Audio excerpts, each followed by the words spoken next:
Ladies and gentlemen, my name is Ben and this is the Smoking Hot Confessions podcast.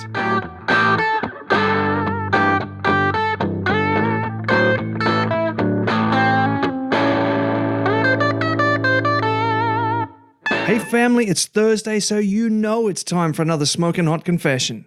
This is episode 12 of season 2, Living the Dream. In this season, I'll be chatting with some of the most successful barbecue entrepreneurs out there about the different types of businesses you can get into and what it takes to be successful. How did you get into barbecue? Were you born with the knowledge? I know there are some barbecue cooks out there who I would swear were born with it in their DNA. The rest of us mere mortals have to learn it, and there are two ways to go about it. One is to buy a bunch of books and watch countless hours of videos. Or you can take a shortcut and go take some classes. In today's episode of the podcast, I chat with Ricki from Bully BBQ, a travelling barbecue school that will be undoubtedly hitting a city near you soon. We talk to Ricki about how he got into barbecue, why he moved into teaching barbecue, and he breaks down what he does and how he does it. This will hopefully inspire those of you who are thinking about doing some lessons of your own. So, grab yourself a shiny smoked chicken breast and something to drink, and let's get into this episode. This is the Smoking Hot Confessions podcast with barbecue pitmaster Ben Arnott. How long's it been since your last confession? Support for this episode comes from Harvey's Kitchen. Harnessing over 25 years' experience in commercial kitchens and catering, Harvey's has a burning passion for food and they make amazing barbecue flavour easy to achieve for all levels of barbecue. Their entire product range is handcrafted locally in Brisbane from quality ingredients, and they've gone out of their way to make their products easy to use with simple features like resealable bags. I've played around with their butcher's box and have found their preservative, gluten and dairy-free rubs and sauces to be top-notch stuff. The butcher's box has 9 rubs and 6 sauces in it. I love the ginger citrus salt on chicken wings and the Hoppin' Habanero hot sauce on everything. Right now, Harvey's is offering Smoking Hot Confessions listeners an exclusive 20% discount. Yes, 20%. All you need to do is head on over to harveyskitchen.com.au and use the code word CONFESSIONS to get your hands on some today. Once again, head over to harveyskitchen.com.au and use the code word CONFESSIONS at checkout for 20% off your order. G'day Ricki and welcome to the confessional, my friend. The very first thing I have to ask you after you've kindly come and given me so much time today, what was the last thing that you barbecued? What was the last thing I barbecued? I did some lamb ribs on Sunday actually, so yeah, that was the last thing. Ooh, I love some lamb ribs. How do you like to do them? I normally just smoke them for a couple of hours, and then I trim the fat off these ones. So yeah, if I don't trim the fat off, I normally kind of sear them at the end. But yeah, I trim them off. So yeah, just a pretty simple rub, kind of mainly a salt and pepper based rub, and smoked them for about 3 hours, I think it was, and away we went. And do you prefer to do them in racks or singles? Because I can get them either way here on the Gold Coast. So just curious how you'd go about it. Yeah, I normally just do it in the whole slab of ribs, I guess, just because it's easier. But yeah, every now and then, if the butcher's already cut them up into singles, then they're just as good. You can sort of, you can get the flavour all around them, which is awesome and I like. But way too much work for me getting it pressed like that when I'm being lazy on the weekend. So yeah, I'll just do it in the whole rack and then sort of slice them to serve. Yeah, it does get a little bit fiddly there, doesn't it, when they're in singles because they're so small. Yeah. I normally it's kind of, I don't know, when I'm doing a couple, I normally like to. It's a lot easier to sort of move around the barbecue or play with when they're all in the one rack, I guess. Yeah. So, mate, how many barbecues do you own, and what do you cook on when you're cooking for your family at home? Oh, good question. So I literally, my missus has been on to me for ages. So I actually sold one of my barbecues. So I think that puts me down to, I've got 11 now. I did have 12 and now I've got 11, which is still a bit crazy, but that's what I do. So in terms of what I cook on the most, I guess, is probably I use the good one, Marshall. Most of the time for all my smoking and charcoal stuff, whether I like low and slow or kind of direct over charcoal. And then I do have a Weber Genesis that I use a bit most of the time through the week. I'm obviously mad into the charcoal, but I'm not against gas barbecues or anything, if you get me. So I'll still use the Weber Genesis a bit through the week. But, probably the good one, Marshall, probably gets the biggest workout at the household, I'd say. Oh, rightio. And so just to be clear, the good one, that's the model name, is it?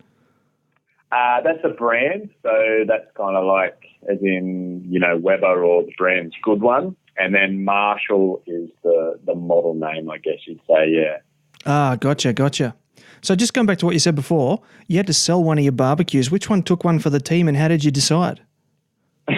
Well, I think my missus has nearly decided for us, but I had a little, what are they called? The Ziegler and Brown. So kind of like the Weber BBQs or whatever, but the Ziegler brand. The little Ziggy? Yeah, the little Ziggy. And in fairness, we haven't used it for ages because I've got like the little Weber charcoal go anywhere, which we use if we go camping or anything. So I don't use the Ziggy at all. And yeah, as I said, I got the Weber Genesis out, if we ever use gas during the week. So the missus came home and said, "Oh, there's a girl at work that wants a barbecue." So I said she could have the Ziggy. I was like, "Oh, what are you talking about?" But you haven't used it in dead set a year and a half, so it's got to go. I was like, "Oh, okay." I'll let her have that one. I take it that you weren't quite brave enough then to point to the pair of shoes sitting in the wardrobe for a year and a half that haven't been worn and said, "Well." I think we actually did a count one day and I had more barbecues than the missus had shoes. So I tried to use that excuse and, she kind of proved me wrong on that one. Yeah, sounds like you well and truly lost that one, right? Yeah, I did, yeah. But that's right. I gave her one win with the Ziggy, so that means that the others are off bound for at least another 5 years. That's what it's all about. So just speaking of the missus, I have a sneaky suspicion that your origin story might be similar to mine, but would you mind telling all the listeners how you first got into barbecue?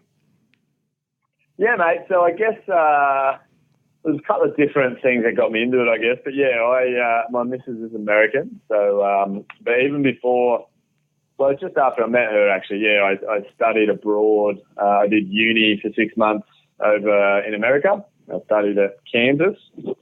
And, one day, I was there with a bunch of Americans and they were sort of talking up this barbecue joint. They're like, "Oh, we'll take you to this joint. It's got the best barbecue in the world." I guess I was sort of thinking, the Americans, they talk it up a bit, is it actually that good? But we went to, you've heard of Oklahoma Joe's there in Kansas City. Oh, yeah. And, so I hadn't had barbecue before. Barbecue to me back then meant, burning a steak on the gas barbecue. So when I went in there, I didn't know what a brisket was. I didn't know what pulled pork was. So I think I ordered ribs first because that was about the only thing. I was like, "Oh, yeah, I've had ribs."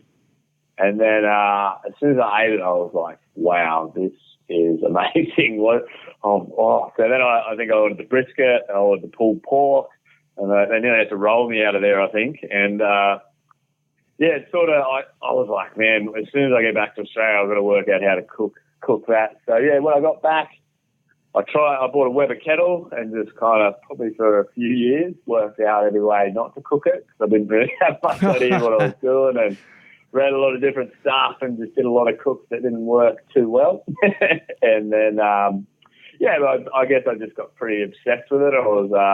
I was very into, I didn't know about comps or anything then, but I just kind of was very into, on the weekend cooking up that big roast with having all your mates around and some beers. So, that's probably how it started, I guess. And then because my missus is American and I'd head over to America a fair bit, once I found out there was competitions and, people were full into it, I guess I started trying to work out who I could train with when I was over there and what barbecue restaurants we could go to when I was over there. So, it's probably how it started. Turned into a bit of an obsession, I guess. Yeah. So does that predate the birth of the ABA and the real launch of the Australian scene?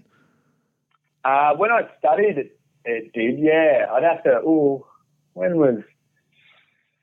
so I studied over there, now I'm thinking of what year it was, maybe 2006, 2007. So I don't know if the ABA had started then. I don't think they'd started just yet, had they? No, I think they started around, I want to say, 2013, I want to say.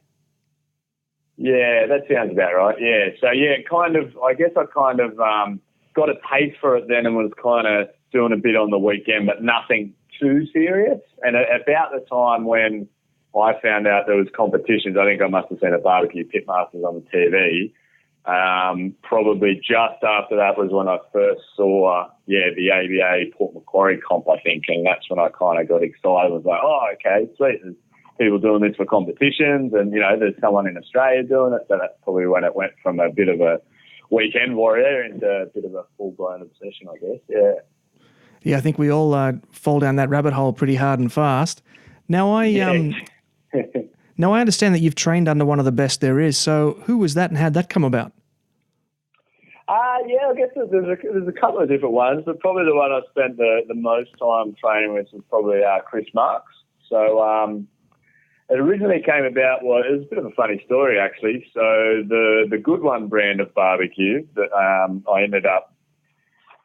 went over and probably visited maybe 6 or 7 different barbecue manufacturers over in the States when I decided, there was probably before they were really making any in Australia when I got mine, and I wanted to import one across, and I was trying to work out which one it was. And, so I got the Good One, imported it across, been using it for a fair while, and then I didn't actually know that Chris Marks worked for the Good One. And I was going back and forth with the owners a little bit, and they're like, and I'd tried to go to one of Chris's classes when I was over in America, but I missed it because the dates didn't quite work out. And then, when I kept kind of bugging some of the owners for barbecue questions, I guess, and they're like, oh, we'll put you on to Chris. He's the whatever, previous world champion. He's probably better qualified to answer the questions. I was like, oh, does he work for you? They're like, yeah. And I was like, oh, awesome. So we just sort of got chatting there, and then, I ended up doing his class over there, and then, we got chatting some more, and, sort of organised him coming over here. We travelled around, did some classes around here, some sort of joint classes, I guess, around here as well, and, that's sort of how it started. And, spent some time when I was over there with him. We did a couple of cooks together, a couple of classes, and that's, I guess, how it all started. That's so cool. So he actually came out and delivered classes with you, like here in Australia. Yeah, well, because I was really keen. There hadn't really been many classes over here yet. Virtually probably none that I'd thought of. So basically, I trained under him and knew he was awesome and was keen to get him out here. So I kind of just basically did up a deal with him and said, right, I'll organise everything, and you fly out for, it was in our, when was it, January, I think, which is kind of their lower season because it's freezing over there. So it was a little bit of we kind of scheduled it in his quiet season. I just organised everything and then, put on the classes, and he did most of the class stuff, I guess. I just did basically everything else, organised the venue and the meat and supply and just everything else, I guess, and was driving them around. And, there was parts of it, there was certain parts of the class that I did, but, he was doing the majority of it. But, that's how it came about, I guess. So, it was awesome. Had a great time, and he does about 50 classes a year over in the States. So he's pretty red hot at it. So, it was good. Yeah, that sounds like a fantastic opportunity, mate. Now, I understand that not too long ago you did, speaking of fantastic opportunities, very well at a comp in the States. Can you fill us in on that? Oh, yeah. So I guess it was always on the bucket list to go over to the American Royal. Probably one of the biggest comps, I guess, out there. And, so we kind of organised to go over to it. And, kind of interesting enough, it was a bit random how we ended up getting involved in. I'm still not sure where we got the invite from, but we got invited to the day before it started. We got invited to, like, the celebrity cook-off. I didn't really know what it was. I I'm assuming we got the invitation because we were one of the tokens Australians there. There was one, I think, double barrel and a couple of guys from the Mafia over there as well. But, so somehow we scored this invitation to the celebrity cook-off, and I thought it was going to be a bit of a laugh, I guess, and nothing too serious. But, I think there was maybe 7 other teams, but it was all, I guess, with everything at that level at barbecue, it was all still pretty serious, and there was a bunch of people, there was a couple of people in there that had won the American Royal before, so there's some good cooks in there, I guess. And, it was one of those things where everyone gets given the same cut of meat. There wasn't really much time to prep it at all. We all had to cook on a kettle, and then there was only a certain, they gave us certain sauces and rubs. We couldn't bring our own, we couldn't make our own or anything like that. So it was kind of really like do the best you could with what you were given, I guess. And, so one was a pork loin, and then the other one was a steak. So, we managed to get second overall in the pork loin and first in the steak. So, we got first overall. So that was kind of, it was pretty funny. It was all a bit random. I didn't really think it was as big as it was until we got there, and then we won. And then I think we did 5 or 6 bloody news crosses from all the different media stations. And, it was pretty funny, to be honest, in the end. It was, it was good fun. Yeah, I saw some of those media crosses. That was how I actually found out about it. Was that, I want to say it was one of the big ones too, like Fox or CNN or something. Like it was like a nationwide media coverage. It was incredible.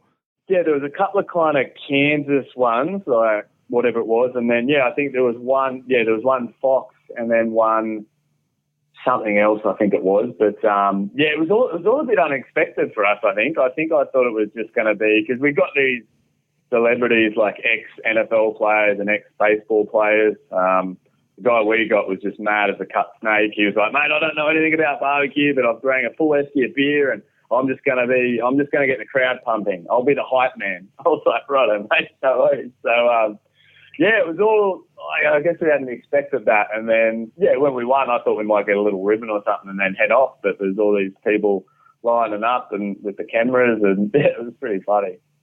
That's so cool. So cool. What was the name of the guy that you were teamed up with? Jamie, I can't remember how to say his last name. Bulmer, I think it was. He used to be a pitcher for the Kansas City Royals. Is it the baseball team, the Royals? Yeah. And I think he played 5 seasons or something, and then he tore a ligament in his finger, something like that. But there was all these people that I didn't know who they were, to be honest. And then my wife's brother, so he's American, he was like, oh, that's such and such, and oh, that's such and such. And he was like pointing all these people out, and I'm like, oh, I've got no idea who they are. The footy players were big. I knew that. They were about 6, and they were massive. So I could spot the footy players, but I didn't have any idea who they were. Yeah, very cool. Now, we just briefly talked about your Good One, what was it? Good One Marshall Smoker. I want to sort of just delve back into that just a little bit more, just sort of circle back to that a bit. Why did you go with that over a more conventional smoker? Yeah, well, I guess when I was looking into it, I looked at a bunch of different ones, and for me, everyone's obviously got their own opinion on this stuff, but I think kind of the offset smokers give you the best flavour. I've got a bunch of different ones and tested a bunch of different ones, I guess, and I just kind of find the best results on them. So I really wanted an offset smoker. The drama that I had, I guess, especially because I was, going into doing classes. At that time, I thought I might have been doing more catering. I wasn't really sure, but I knew I'd be cooking on it most weekends for, potentially a commercial aspect. And the thing that really sold it for me, because it's an offset smoker, but it's kind of, if you look at it, it looks a bit weird. It's not a offset in terms of the firebox is off to the side. The firebox is behind it and a little bit lower. So it kind of, the heat wants to kind of rise naturally, if you get me. So it's pretty even heat distribution, which I like. But the main big thing for me was you basically fill a firebox up with about 5 kilos of charcoal, or depending on how long you're cooking, but, between 5 to 10 kilos of charcoal, and it'll run the whole night, but you don't need to keep feeding it, even though it's an offset. So that was the huge thing that ended up selling me, I guess, the fact that it was kind of like you merely set it and forget it, and it just run all night without you having to touch it at all. Yeah, wow, that must be so efficient. Yeah, it is. Yeah, super efficient. Pretty good design, I guess. And there's not really any hot spots too much in it. It's got a little baffle plate that you can actually control the heat. So you can actually, if you get really fancy, because I use it a fair bit, I guess, you can induce hot spots a little bit if you want, if I want to put one in there on purpose. But, if you're just running at the normal setup, like most people would, it's pretty even heat distribution, nice and efficient. And, you fill it up with unlit charcoal or a little bit of lit charcoal on top, and it'll just, basically kind of like a minion type method. And, it'll just slowly go out. And I've actually had it up to, what did I get? I think my record was about 21 hours with only 10 or 11 kilos of charcoal, I think it was. That's so cool. So what was the process like bringing that into Australia? It was super complicated when I first did it, when I was doing it for myself. But, I've got it down to a bit of a fine art now, I guess, because, basically I import them for anyone that wants them. So, I've got the customs broker, I've got all the paperwork and the documents and all that stuff sorted. So, it's pretty much just someone wants it, we put the first one on the boat and get it over here and goes from there. But it was pretty complicated getting that first one through and working out all the different stuff I needed to do for it. Yeah, I'd imagine that the Aussie taxman would want his cut too, wouldn't he? Yeah, he wants a cut. Everyone wants a different. Everyone kind of wants their cut on it. But I ended up, after a while, I went through one or two different brokers, and I ended up getting a really good one that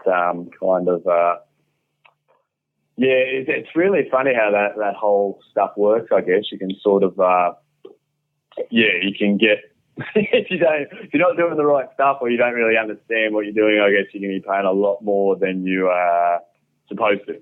So, it's not too bad. We've sort of got it pretty sussed out now, but, Yeah, very cool. Okay, so when I was researching some of the different barbecue businesses operating here in Australia at the moment, yours sounded like it was just incredible, like a traveling barbecue school. I was seeing posts of yours of like, hey, I've packed up the Land Cruiser and I'm going to be driving from Melbourne to Brisbane and doing schools on the way and all that. So can you tell us a bit about Bully BBQ and how it all came about? Yeah, so I guess bit of a different story slightly, I guess. So I used to be an engineer on the road, and basically I came to the conclusion that I hated my job and didn't want to do it anymore. So what came first actually was I just wanted to, my whole goal, I guess, was I just wanted to run my own business and do something that I loved, because I was kind of sick of doing stuff that I didn't really like, I guess. So I did like a bunch of different business seminars, actually. I went to a few different things like that. And then, I basically came up with like, what would I do, if money wasn't an option, what would I do in my spare time? And I'm like, well, pretty much any spare time I have, I'm barbecuing. So I was like, right, how do I make a business out of barbecuing then? So then I kind of thought about ways I could earn money from cooking barbecue, basically. So I went through a few different scenarios in terms of what I could do, whether, open a barbecue store or, sauces, all different stuff. But when I really boiled down to it and looked at what I love doing, I kind of really enjoy teaching people. My mum's a teacher, so maybe that's where I get it from. But, even when I was in engineering, my favourite part was, the new young engineers coming and me teaching them, all the stuff. So, when I kind of really looked at what I enjoyed, it was definitely teaching people. So then, basically I was right, I'll, design cooking classes and then just travel around, and it's kind of ticking a lot of boxes. I'm doing barbecue, which I love. I'm teaching people, which I love. And then, yeah, it's sort of that's pretty much how it came about, I guess. Now, a lot of people usually, when they do decide to jump into a barbecue business, they leap straight into catering. Why did you go to, I mean, you kind of briefly mentioned it before, but why did you go into a school and not into a catering business? Yeah, I did. Like, I've done some catering, and we've, I mean, it's probably, like it can be pretty good money, the catering, I guess. But what I found for me personally was when we had done the catering events, and I guess it still is to a degree now, but especially when I was starting, I guess, no one, like so many people didn't know what barbecue was, like the low and slow type barbecue. And when we'd be serving, that there'd be like lines of, 10, 20 people trying to have a chat to us, like, what's going on? Like, what the hell is this stuff you're doing? And what's the smoke? And I've never had brisket before. And they'd want to just have a chat to you about it. But when you're catering, like, you're flat out, and it's like, it can be extremely hard to, just stop serving people and, have a chat for 2 minutes about barbecue. So I guess because that was happening a lot, I guess that and the fact that I really enjoy teaching people is why I kind of wanted to go down the class path more so than the catering. That was probably what I wanted to really launch the classes. Yeah, I'd imagine that the clients would not really appreciate it at all if you were catering like a wedding or something and stand there talking to the guests and dinner was late. Yeah, well, that's it. It was still, it became a thing of like, you'd always just keep serving and you'd be trying to chat to them. But I nearly felt a little bit rude because I'm not very good at doing more than one thing at once, if you get me. Like some people can kind of, chat away while they're still doing the work. Whereas I was like, if I was trying to chat, like I can barely even slice brisket, whilst I'm chatting to someone. I've got to be like, very focused on it, or I get like everything falls apart. So I struggled when people were trying to have a yarn to me about it. And what I wanted to do, like I wanted to have a yarn to them about it, I wanted to talk to them, and because people were interested in getting started and what they should do, and I want to help them out and give them some advice when they're starting off, I guess. So yeah. Very cool, my man. So we've talked about how you import the Good One smokers. We've talked about the school. What other irons do you have in the fire? Well, look, I guess there's one or two other things, but I mean, I'll tell you what, those irons kept me pretty busy, just those couple. But I mean, there's a few other things we've toyed with. We do kind of have a couple of rubs that we've designed, and probably we've got one or two sources that we've got one source that we'd really like to go commercially with, but at the moment we just sort of make it for us and our small group of friends. I don't give it to too many people because then I get too many requests in a way for it. But they're the main ones, I guess, just kind of spreading the barbecue love and teaching people about it, and a lot of people that see the smoker in action, I guess, get interested in it, and so I import them for anyone that wants it, and that's keeping us pretty busy, those things, I guess. Rubs and sauces, very interesting. I'm going to keep an eye out for them in the future. And speaking of the future, what's coming up in 2018 for Bully BBQ? Yeah, look, it's been an interesting last year, I guess. We what are we now, 2018? So 2016 we went pretty, crazy for us. So my team, our barbecue team, is just me and the missus. So I think we did 4 ABA comps and 1 KCBS, I think, which might not sound like a lot, and I know a lot of teams did more than that, but that was a big year for us because it was basically, if we weren't doing a comp, I was doing a class, so it was a very hectic year, I guess. And then last year was really crazy. I think we did, I'd have to look, I think we just cracked 40 classes or 41 classes for the year. So pretty hectic year because we did a lot of corporate events as well, kind of corporate barbecue classes / it's not really catering, and it wasn't really a normal class. It was kind of somewhere in between, I guess. So, yeah, we ended up doing a bunch of that. So, yeah, we will kind of go flat stick and, scaled it back a little bit towards the end of last year and started this year just because my back started giving me some issues, unfortunately. All the travelling, I've had some issues. I broke my back when I was in high school, basically. So it's normally not too bad, but sometimes it can flare up a bit. So, resting it a little bit at the moment and mainly just been doing corporate stuff because we've been getting a fair few people contact us for that, I guess. And in terms of running the business, when, if someone already got, 30 or 50 people ready to go, it's easier than organising a class, if that makes sense. So, mainly just been doing the corporate stuff. And then, we'll sort of, I don't think we'll go quite as crazy with the classes as we did last year because it was quite full on. But, definitely looking at getting some more going in the year.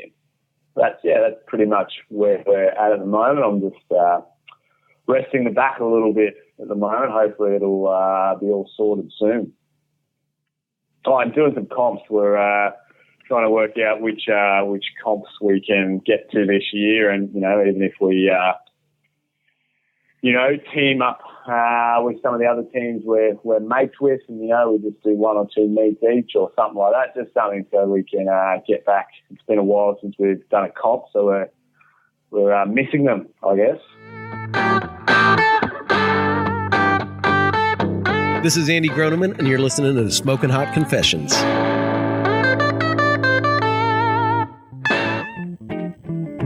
It's nice to see businesses out there that see the problems in the world and seek to solve them. Clean Heat BBQ is one of these businesses. A charcoal and briquette manufacturer, Clean Heat prides themselves on being the most eco-friendly brand on the market today. Harvesting from an invasive species that's destroying valuable farmland in Namibia, Clean Heat BBQ's products are sustainable, eco-friendly, 100% natural and renewable. Most importantly for barbecue enthusiasts, their products are clean burning and long lasting. It is the fuel of choice for many top barbecue teams in Australia, and Clean Heat BBQ is known for being strong supporters of the Australian barbecue scene, sponsoring several competitions every season. At Clean Heat BBQ, their motto is the 4 Fs: fire, food and friendship. When those 3 come together, you'll be fueling your passion. To find your local distributor of Clean Heat BBQ products, follow Clean Heat Charcoal on Facebook at Clean Heat BBQ and on Instagram at clean_heat charcoal, and send Abel a PM. Okie dokie, Ricki, we're now heading into segment 2 of this awesome episode, and so it's time to get into some of the more businessy type questions. So let's get stuck into it. Now, Bully BBQ is a really interesting name. How did you decide on that as a business name? So I probably wouldn't have decided on it as a business name if I knew it was going to be a business to start with, because a lot of people don't understand it. They think we must, bully people around or something. But basically, when we first made our team name for our very first comp ages ago, we've got a bull terrier dog. So that's where we came up with the Bully BBQ. And if you have a look at our logo, you can see our little dog on there. She's the mascot, the big bull head. So, that's where Bully BBQ came from. We don't bully people. We're just obsessed with our dog, I guess. Oh, rightio. Yeah, I guess people wouldn't want to come to a class if they're going to get screamed at and pushed around, unless it was Gordon Ramsay's class, I suppose. Yeah, it's definitely not like that. It's a bit more casual than old Gordo. Yeah. So we've already talked about how and when you decided to teach barbecue. What characteristics do you think make a good barbecue teacher? Oh, geez, that's an interesting question. So I guess, I guess what I've done, I'll just tell you the path I took, I guess, or that I've taken, for a better way to say it. So I guess for me, obviously, I need to know about barbecue and, need to be able to cook reasonable barbecue. But I guess I went a bit further than that in terms of just the actual teaching method. So firstly, I had an absolute phobia of public speaking. So the idea of getting up in front of people, I couldn't do it, basically, back in the day. So I had to do a couple of things to to get over my fear, and I did a couple of kind of speaking courses, kind of public speaking courses and presenter courses. So there's kind of, people that travel around and give presentations and stuff like that. I trained with them, so although it was they thought it was quite weird when, they said, "Oh, what are you traveling around doing?" I'm like, "Oh, I'm teaching barbecue." They're like, "Oh, right, that's a bit different." But I guess for me was, because it was probably a weakness of mine, public speaking, and I wanted to make sure, that didn't affect my classes. Well, firstly, I had to get over it, be able to do a class. So, I did a lot of different things around speaking and how to speak in front of a group and what to do and how to structure the class, I guess, so that people don't fall asleep or get bored and stuff like that. So, obviously there's all the barbecue aspects of it, which I thought I was pretty okay with. And I did a fair bit of research and experimenting myself, to ensure that I nailed all the cooking part of it. But then, I did a fair bit of stuff on just how to actually present it as well, if you get me. I didn't just sort of rock up and then just, talk smack about barbecue for 3 hours and, watch people fade into the distance and lose concentration and be like, oh, geez. So, I guess that's how I went about it. Yeah, I'm a teacher in my day job, and 3 hours is a long time to try and hold someone's concentration. So that's good that you went and did all those classes and that, because there's definitely a trick to maintaining attention and concentration for that sort of time. Well, that's it. Yeah, I didn't actually realise. That's what you did, mate. So as you know, there's you can't just sort of sit everyone down and lay it out as that. You've got to structure it and have a couple of different elements of the class and, get them up and moving around and go and have a look at the barbecue and different break periods and different periods where you go through the stuff. So, yeah. Yeah, definitely. Yeah, I teach in a classroom English language, so it's a little bit different. So yeah, but same basic principles. Yeah, the one thing I can do is I can tease them with the meat a little bit, I guess. I kind of, I float some of the stuff we've cooked past a little bit, and so that gets their interest back if they're ever waning. Yeah, it's kind of hard making grammar fun, but I do my best. So, mate, can you describe your first class? What was that experience like? Oh, my first class. Wow, I was absolutely packing it, to be honest. I hadn't really spoken in front of people like that before. I had a cheeky couple of beers actually to settle the nerves, which is probably, I wasn't drunk or anything, but I had one or two just to calm myself down because I was just super nervous. There was a few of my mates in it, like I did it in costs here, so there was a couple of people, that had bought the ticket, but there was also one or two blokes I knew, which I don't know if it made it easier or better. Probably nearly worse, to be honest, because I knew, there was people I knew in there. But, it went okay, I think. It definitely wasn't one of my better classes, but I guess I probably was a little too heavy on the information. And, probably all that stuff that we just talked about, the overall structure and all that sort of stuff, I probably didn't have as well sorted as I do now. I guess it was kind of, the overall structure of it probably wasn't the greatest. It was probably a little bit too much information, to be honest. So, but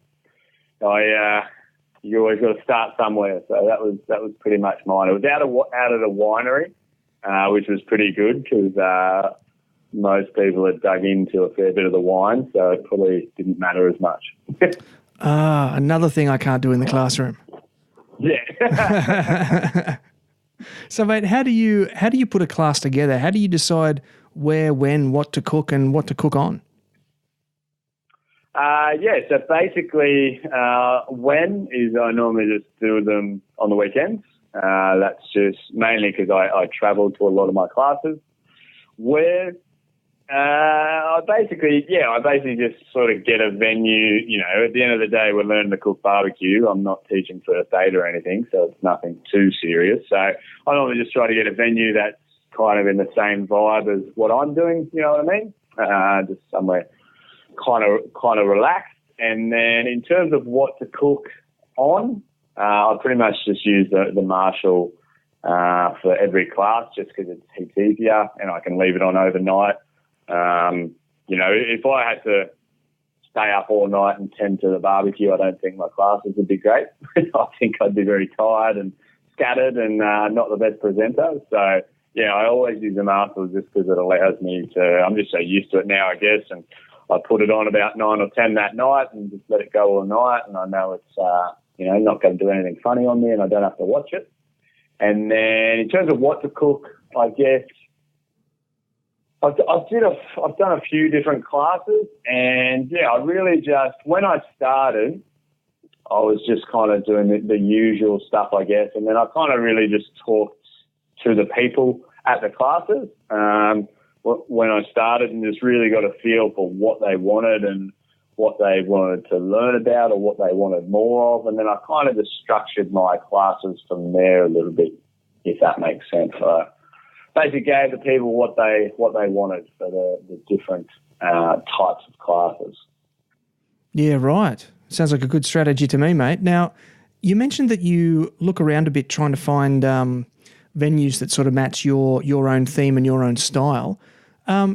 Do you need to spend a lot of time building strategic relationships with companies in the area that you're delivering your classes in? And how do you go about that? Because I'd imagine that people would establish relationships with their local butcher, with their fuel guy, with that guy, and it'd be like a long-term ongoing thing. But because you're traveling around, do you have this massive network of contacts that you work with?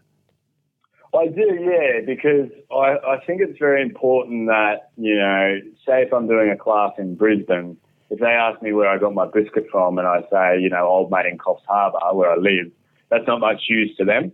So wherever I do the class, I always use a local butcher there.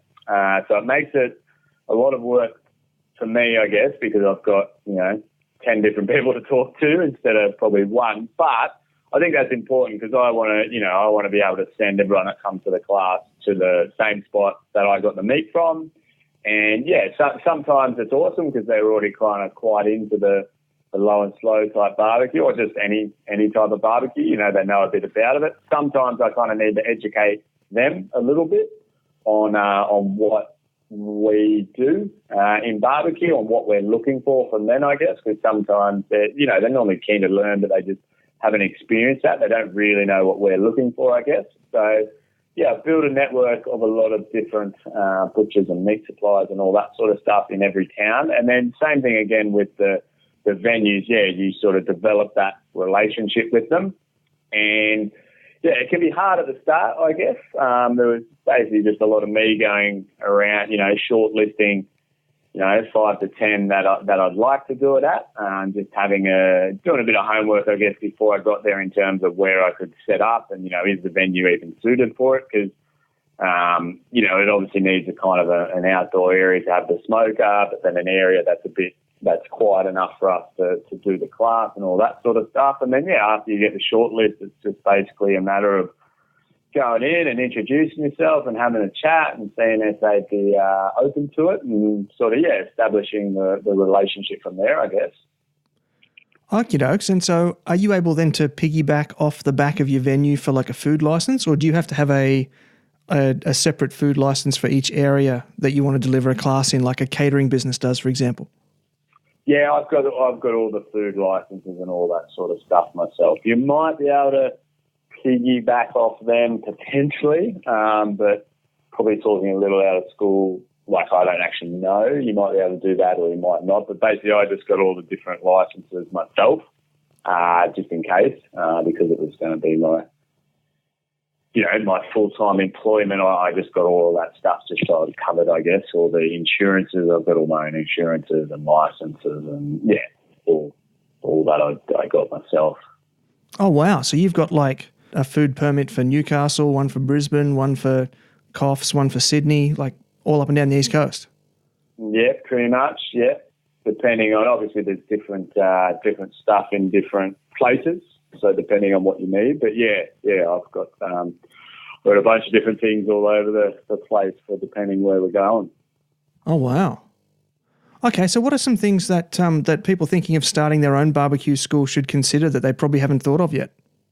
I don't know. It's a tough one to answer. I guess it's a bit more work than I think people assume. I think they sort of think you don't do much during the week and then you kind of turn up and run a class. But I guess for me, I'll assume that most of them are kind of, they know about barbecue and that if not, they're committed to doing the research and experimenting and, refining their craft. So I'll assume they've kind of got that type of stuff covered. I guess for me, what I did is for me, it's a business.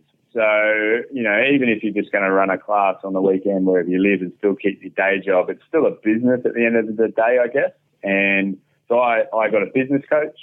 I got a mindset coach. I got a bunch of other stuff. So, yeah, basically I've just done a full kind of suite on business and marketing and sales, how to set up your advertising for the classes, how to get people in, how to get interest in your business. So, yeah, it was kind of just that's maybe the stuff that people might overlook, I guess. You can, it depends what you want out of it. If you just want to do a class every now and then, you might not have to do as much of that stuff. But if you want to do it fairly regularly, then, yeah, you're sort of going to run it like a business. And the first couple of classes, probably go all right from sort of your network of people, I guess, your friends and your mates and people share it. But then after that, you can't really, from my experience, I don't think you can really rely on that for consistency. You need to really have a solid marketing, it's basically just a solid business setup, you know what I mean? Web pages, marketing, how you take your sales and automated systems and all that sort of stuff, I guess. Yeah, I'd imagine that well would run dry pretty quick. It does, yeah. I mean, it's a good way to get started because, I mean, the main thing, if you're kicking off any business is to just, there's only so much knowledge you can take on before you need to go and take action and, get into the arena and start doing stuff. But, definitely be aware that, using that kind of network might get you the first couple, but then you're going to have to, implement some fairly solid marketing and sales practices just to continue it on as a business, if that makes sense. Yeah, it does. So would you then say that consistency and continuity is the hardest thing about running a barbecue school? The hardest thing is running it. It's, probably consistency and continuity is pretty hard. It's, depending on how many classes you do, it can be pretty draining, I guess, to kind of,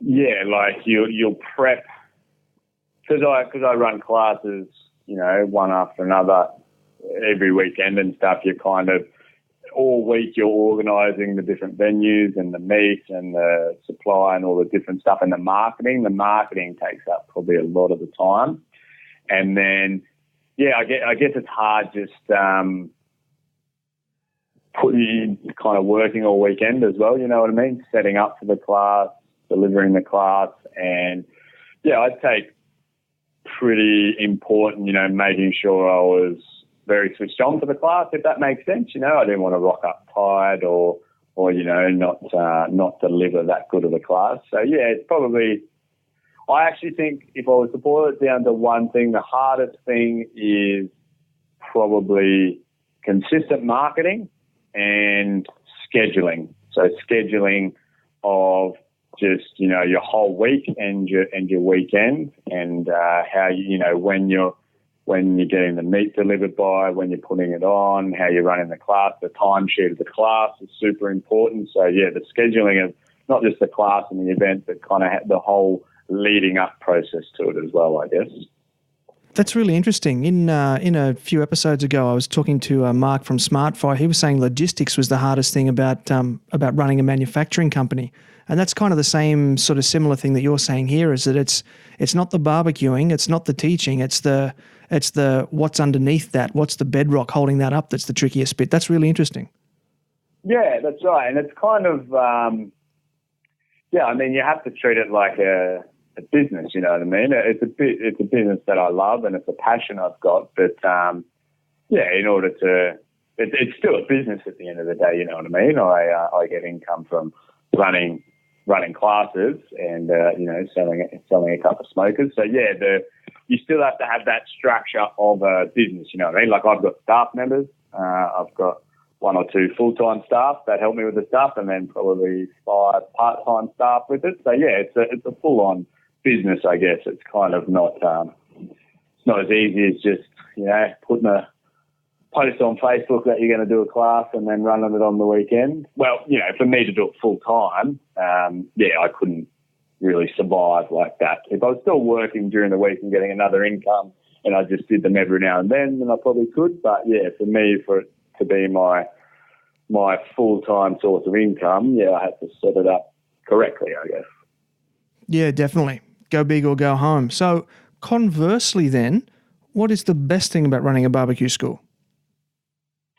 Oh, look, I just love it's just great hanging out with people that are kind of, you know, on their barbecue journey, and you just get to talk about something that you're super passionate in, I guess. I kind of lived my life for, you know, a fair few years doing a job I didn't really enjoy and just kind of felt like I'd lost my way a little bit. So, I mean, it's great that you just get to, I don't know what it is. I still don't know what it is. You know, I talk to a lot of people about why they like barbecue, and I don't know whether it's this kind of deep sense of, you know, some sort of hunter-gatherer thing, and you're provide, you know, getting a bunch of people in the room and, you know, providing the food for them, cooking over fire, whatever it is, you know. Maybe I'm got a bit more caveman in me than some other people, I'm not sure. But I just, yeah, it's just super enjoyable, I guess, to be able to talk about your passion and teach other people your passion. And, yeah, just, I guess what drew me into competition barbecue and then teaching barbecue as well was kind of the reaction you get from some people, if that makes sense, you know, when they kind of lose their marbles over a bit of meat that you give them and they're like, oh my God, this is unreal. It's kind of, yeah, I don't know, it's kind of cool. You're listening to the Smoking Hot Confessions podcast with barbecue pitmaster Ben Arnott.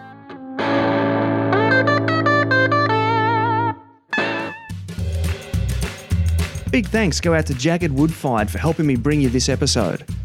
Buying a smoker can be confusing. Something for low and slow, something for roasting, a pizza oven. What about baking? The JAGRD Woodfired smoker does all of these things. The question is how. First, the entire smoker is fully insulated. The firebox is insulated with kiln-grade bricks, and there are more on the cooking chamber floor, doubling as a pizza stone. The cooking chamber is then insulated with a 6cm or 2.5-inch insulation blanket. This means that the JAGRD can get up to 600 degrees Fahrenheit in under 30 minutes, sit at low and slow temperatures using very little fuel, and will even sit well under 200 Fahrenheit for cold smoking. JAGRD wants to make sure you have a very happy new year, and so until the end of December 2017, they're offering an exclusive discount for you Smoking Hot Confessions podcast listeners. Use the code word CONFESSIONS at checkout if buying online, or quote it when dealing with them direct for 15% off your purchase price. Head on over to jaggedoutdoorovens.com, spelled JAGRD, to learn more. Thanks for sticking around, Ricki. We've got one more segment to go, and this is our listener question section. So I got a bunch of listener questions here. They've been ringing all day trying to get through, and let's get stuck into it. G'day, Ricki. Benton from Newcastle here. Just wondering, what's your ranking of proteins from easiest to most difficult? Thanks. Yeah, mate. Good question. It's a tough one. I'd probably say lamb and pork would be the easiest. And then if you're talking about just proteins overall,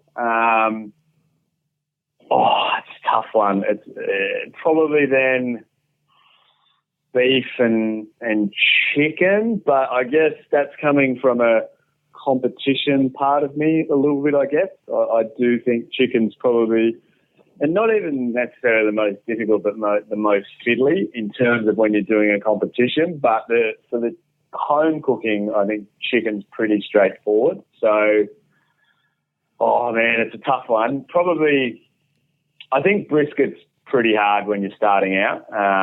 It's probably, I'll answer it this way because it's a tough question. Most of the people that come to my classes are struggling with brisket. That's probably the best way to put it. But yeah, that's probably in my rankings, and I do think that chicken is, if it's not the most difficult, it's definitely the most tedious to do in the competitions, if you're talking just competition-wise. So that's probably my answer for that one. But good question. It's tough. It all depends on what cut you're doing and what you're trying to do with it. So, yeah, it's a tough one. So speaking of cuts then, which do you think is the hardest cut?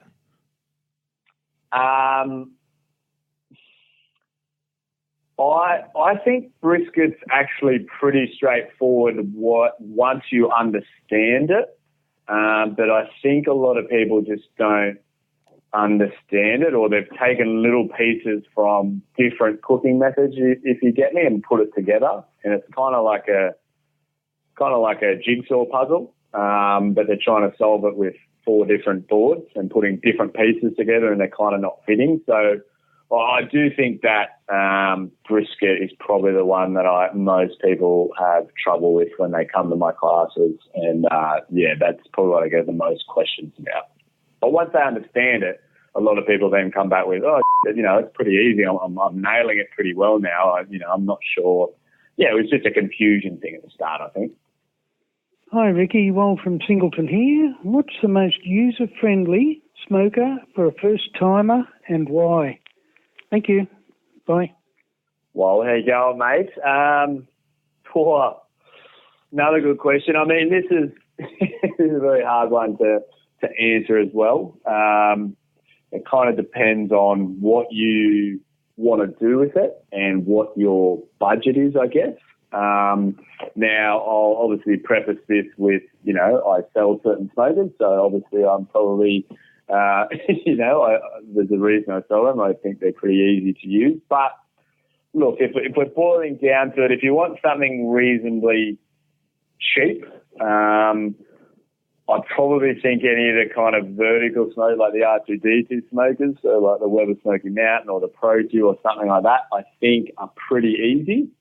And then with most things, I guess, you kind of get what you pay for. If you upgrade and kind of go into the other ones that are a little bit more expensive, normally when you're paying that more, they're a bit better quality, a bit better design, so they're not as hard. The cheaper ones, when you're not quite as well designed or a bit thinner metal, you sometimes struggle with it holding the temperature, which can be frustrating and make it hard. It's harder to nail the cook if your temperature's up and down a lot. So, the ones that I use, the good ones, I think it's super easy for first-time users, and that's but yeah, I'm trying to think what other ones. If you're going to get a tube style offset smoker, I do recommend. It's so much easier if you just pay that bit more and get a decent one, if you get me. Otherwise, you'll really kind of be fighting an uphill battle. But yeah, it all depends what's in your budget and what you're looking for and how many people you're trying to cook for, I guess. So it's a really hard question to answer, man. Normally, to be honest, when people ask me that in the classes, I just give them a sheet that I've designed, which basically asks them a few different questions. What's your budget? How many people are you looking to cook for?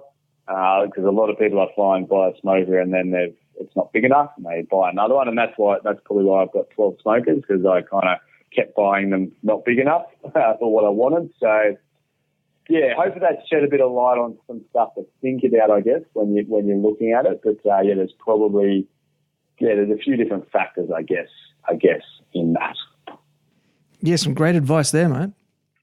Hey there, I've got a question for Ricki. It's Nigel from the Gold Coast. I wanted to ask about taking that leap of faith to follow your passion full time. Like, were you scared to give up your day job, and what was it that got you to commit? What made you think, that's it, I'm doing it?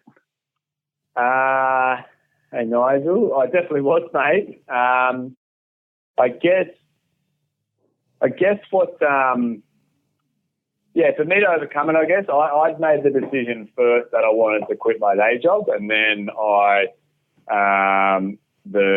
turning the barbecue into a business came after that, because I decided I wanted to quit my job and do a business around my passion. To overcome it, basically, there's a few different things I did. I went to a couple of different business seminars and different seminars about how to find your passion and all kind of crazy stuff like that. Crazy, and some people would say weird stuff like that. But, and then once I decided that's what I was going to do, I got a business coach, and then I even got a mindset coach, because I had a lot of issues around, I was absolutely, had a phobia around public speaking, I guess, so I had to overcome that. And, I guess that's just kind of how I roll. If I'm going to do something, I'm all in. I kind of dive head first into it. So even though it sounds a bit weird that I had a business coach, I guess, that was just how I set it up, because I wanted to make sure it was successful.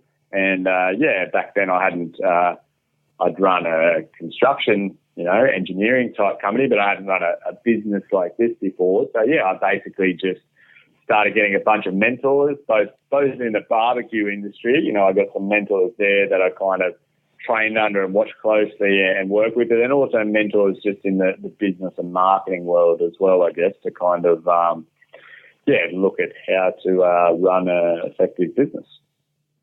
So were you working for yourself when you were an engineer, or were you working for someone else? No, I was working for a company, a big company, yeah. Oh, okay, cool. Hi, Ricki. Bree from the Gold Coast here. There seems to be heaps of people offering master classes at the moment. How would you recommend a new player distinguish themselves from the crowd? And is it important to be somebody on social media before you start? Hey, how you going? First up, I guess, is in terms of distinguishing, so I guess I'd just have a real good think about what you want to offer, and with any business, I guess, this is kind of my business coaching hat here, more so than my barbecue hat.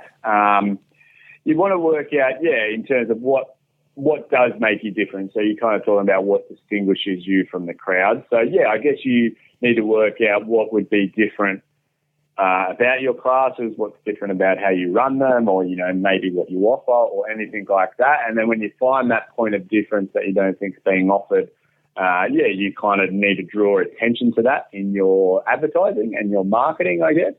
And then in terms of the second part of the question is it important to be somebody on social media before you start? I don't think so. That's like a bonus. Like if you've got good social media you're following, that's kind of like some of your marketing done for you already, if that makes sense. So that's great, but don't ever let that hold you back from just taking action and doing classes, because the route I went for that, I guess, was basically just being somebody through action. So I just started doing, I knew if I did a class every day, every weekend, I knew that I'd get better at it and I'd get a following. And I think about halfway through last year, we hit 1,000 people. So we've had over 1,000 people come to our classes now. So you'll turn into the be somebody, I guess, that you said. You can turn into that from just taking action and running classes. There's obviously stuff you can do, like little videos and all that sort of stuff on social media is awesome, but the best thing to get out there and actually do something. You know what I mean? Get into the arena, I'd say, and get down and dirty. Yeah, for sure. My wife's got a favourite quote. I don't know whose quote it is, but it's written on the wall here in front of me. It says, "Sometimes you got to jump and grow your wings on the way down." Yeah, that's it. I like that one. I've got one on my wall that, sometimes you got to burn the boat to take the island, which, you just give yourself no option, which is what I did for my work. I just quit and gave myself no option but to succeed. Yeah, I'll bet that was scary when you put it like that. Yeah, I mean, it definitely was, but I guess the way that I looked at it, it was scary when I first started thinking about it, but then when I actually quit, I didn't find it that bad, because basically I went through, what's my worst case scenario? My worst case scenario is I quit I launched a business, I try my hardest and it doesn't work, and my worst case scenario is then I go back to being an engineer. And I'm like, okay, sweet. So what am I doing now? I'm being an engineer. So what am I doing? I'm living my worst case scenario. So when you look at it like that, it's like, well, I'm already doing the worst case scenario. So what nothing worse can happen. You know what I mean? So I'm just going to quit and try it. Wow. I've never heard it. I've never heard it put that way before. That's a really powerful way to think about it. Yeah, g'day, Ricki. This is John from Ipswich. Look, my question to you is, what's the most popular cut of meat at your classes, and why do you think that is? Cheers. So, John from the Switch. I used to work out near there, mate. Well, again, it's tough. Most popular cut of meat at my classes. So, I'm gonna. It's my most popular. I'll tell you what's most popular in terms of what people seem to like the most, I guess, from it. And again, that's tough. It kind of changes a little bit with the crowd, but our lamb ribs get a fair rating. Pork tenderloin is pretty popular, probably just because it's not one of the typical. I feel like people that are starting out have just gone on the internet a bit and kind of fairly influenced by American type stuff, I guess. So when we do a little bit of different stuff with our lamb, like our pulled lamb and also like a pork tenderloin type thing. So we also do an Asian-y type pork tenderloin. So they end up being quite popular at the class, I guess, because they're different. And people kind of get excited that it's not just your American-style brisket and pulled pork, I guess. But then probably the one in terms of most popular that people kind of want to learn about or know about is probably the brisket, I'd say. And I think that stems from people sort of have tried it and hasn't gone as well. So that's, probably one of the more popular ones, yeah. Hey, Ricki, it's Matt from Brisbane. My question for you is, what is the most common misconception that you find barbecue competitors or people trying to get into low and slow generally fall into? Thanks for the... Bye. There you go, Matt. I'll split this into two questions. Two parts, I guess, because it kind of there's two very separate things. So, and what I mean by that is the most common mistake people kind of want in the backyard cook for low and slow and just cook good stuff for their mates. The most common trap that those people fall into is they overcomplicate it and they try to do it like competition barbecue. And one of the things just with how I teach, I guess, and my methods is I've simplified a lot of the stuff and taken out a lot of the fluff and extra stuff and all this complicated stuff that doesn't really have much of an effect. So for backyard people that just want to cook good stuff and, they want it to be awesome tasting food, but they're not going to go in heaps of competitions. They just need to simplify it and not overdo everything and do all these crazy different methods. Another general trap that both competitors and backyard people fall into is doing too much stuff. And then, so they'll do all these different methods all at once, and then they'll cook it, and it won't quite be as good as they want. So then the next time, they'll change heaps of stuff around. And, maybe this is because I'm a little bit process-driven and I'm an engineer, but like any change that I would ever make, I'd only ever change one thing because I nearly treat it, and obviously we've done comps and taken it serious at times, but I nearly treat each cook like a science experiment. And if there's something that I want to change or I think they could get better, I'll only ever change one variable at a time.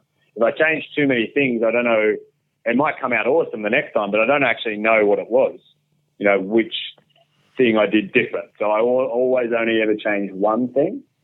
And then the most common misconception for barbecue competitors, I guess, I'll quickly go back to, I might have slightly misheard your question, but the misconception, I guess, for people that doing it at home is it has to be really complicated, and it doesn't. So that's a big misconception. And the misconception for barbecue competitors is probably,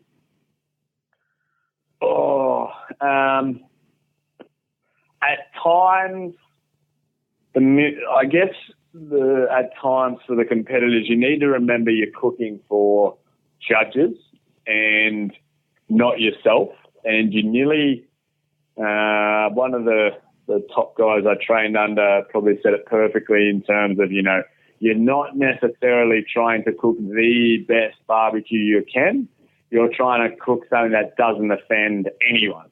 So there might be certain tastes and flavours that you like, but you just got to remember that if they're polarising it all, then you might get some people that like it and then some that don't. So you kind of, need to remember. You don't want to basically anyone off, or do something that's polarising. So we're still fairly stubborn. And I'm still pretty stubborn with my chicken hand-ins, which is probably why that's probably one of our lower performing meats normally, because I'm just determined that the way that I do chicken is the way to cook chicken over charcoal. But when we've done that, we haven't scored as well. And then when I'm just gone, right, I'm just going to cook what they're expecting, and what everyone else is doing, that's when we've got top finishes. So it's kind of, sometimes you need to merely just be like, right, I'm not the judge, I've got to, and we still like pushing the envelope. We don't want to just have it kind of turn into American comps where everyone cooks nearly the same thing. But you've still got to do that with a grain of salt, I guess. You've got to kind of remember that, you don't want to do any flavours or cooking styles that are too polarising that might throw people off. That's probably the super long answer to your question, I guess. Yeah, I doubt that you're alone on those sort of thoughts. I'm very much into presenting my own different takes on recipes and things at competitions, and I'd usually sort of fare around the middle of the pack. And it's exactly what you said. It's because it gets to the judges' table, and the judges are looking for X, Y, Z, and anything that's not X, Y, Z gets a lower score. That doesn't necessarily mean it's not equally as delicious or equally as tasty. It just doesn't fit into that rigid framework of what is barbecue. And I think that's a bit of a dangerous point for us here in Australia in our competition barbecue scene at the moment, because we've got an opportunity to really pave our own way here. And if we stick to the established regimes of what is, real barbecue and what's not, we're going to shackle ourselves, basically. Yeah. I agree. And it's a tough one. I actually think, most of the people that go well is they've pushed the envelope outside what people are expecting, but it hasn't anyone off. And there's probably one or two dishes that we've done with and it's paid off. And they kind of, luckily enough, we normally seem to finish top couple for those. But then we've done it the same with other dishes, and it hasn't worked, if you get me. It's kind of, they're not liking it because it's not what they're expecting, and it's not what they've been taught or whatever that is. But, it is a tough one. It's sort of, at times at comps, when I was first starting the classes, and the comp finishes were pretty important to us, because I was like, well, if I'm going to teach people, I want to have the stuff to back it up, I guess. There were times where I kind of handed in a little bit more towards what they were expecting rather than what I wanted. But then, after we got a couple of results under our belts, we sort of pushed the boundaries a bit now, just because I kind of want to. And exactly what you said. Like, I don't want it to turn into that dangerous territory of where everyone's cooking the same thing. If we do go that way, then we're not going to get our individual regional profiles. Like Queensland's quite tropical. We've got pineapples and coconuts and all sorts of things like that. But if we can't cook with that in competitions, then we're not going to develop those individual regional flavour profiles, which is a real shame. It's a real wasted opportunity. Yeah, agreed. This is Grant from The Smoking Joint, and I listen to Smoking Hot Confessions. Well, mate, we're about to close out this episode, but the last question I'd like to ask you is, what would be the top 3 tips that you'd have for listeners out there thinking of putting together some classes of their own? Whoa. There's been some half questions on this. Probably, the first one, I guess, is just get very clear on what you're going to provide and what your sort of point of difference is, I guess.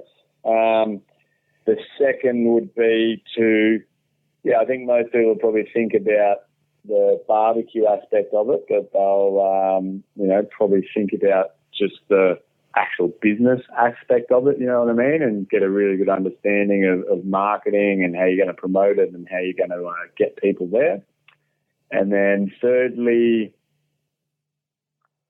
just have fun with it, I guess.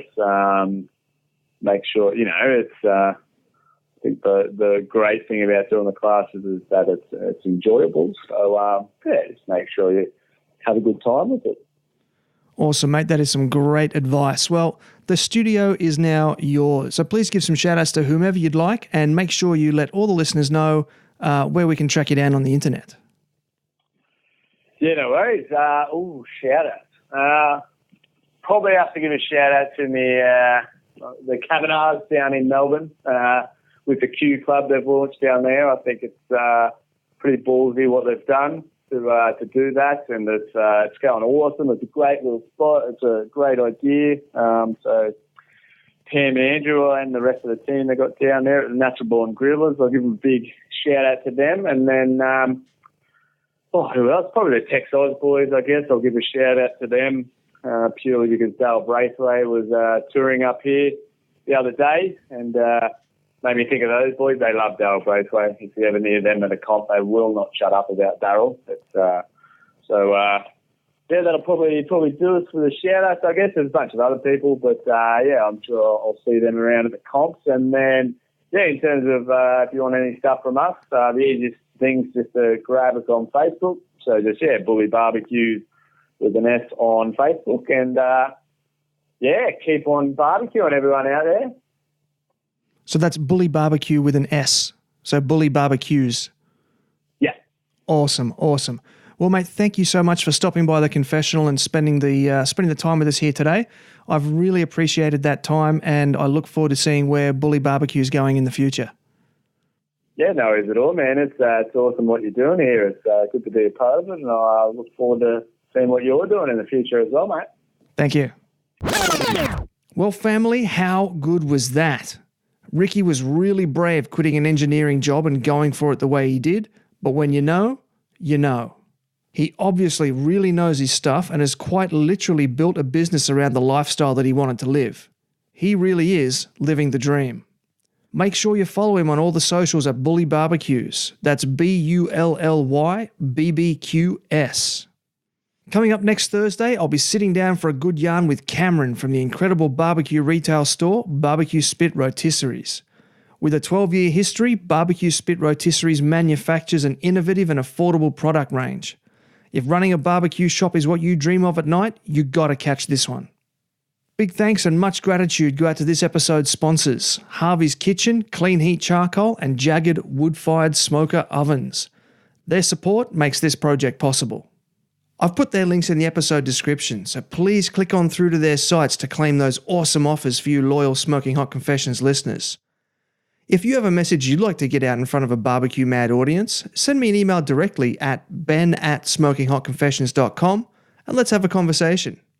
Shoutouts also have to go to those who called in and left questions for Ricki. Benton, Wal, Josh, Nigel, Bree, John and Matt. It was awesome to find out what was on your mind, and I know Ricki had a great time answering them. If you'd like more, I have published a free ebook just for you. Head on over to smokinghotconfessions.com/ebooks to get your copy now. I've put a link in the description. Also, head on over to Facebook and join the Smoking Hot Confessions community, and let's continue the conversation. It's a group dedicated to teaching, learning, and sharing all about barbecue, and all the BS is left at the door. Everybody has a place in the Smoking Hot Confessions community. Finally, however you listen to this episode, please make sure you subscribe and leave a review. This way, the episodes will be delivered to more people's devices than a certain president's ill-conceived tweets. Until next time, take care of each other and keep on queuing. Thanks for listening to the Smoking Hot Confessions podcast. Head on over to smokinghotconfessions.com for recipes, tips, and Ben's own confessions.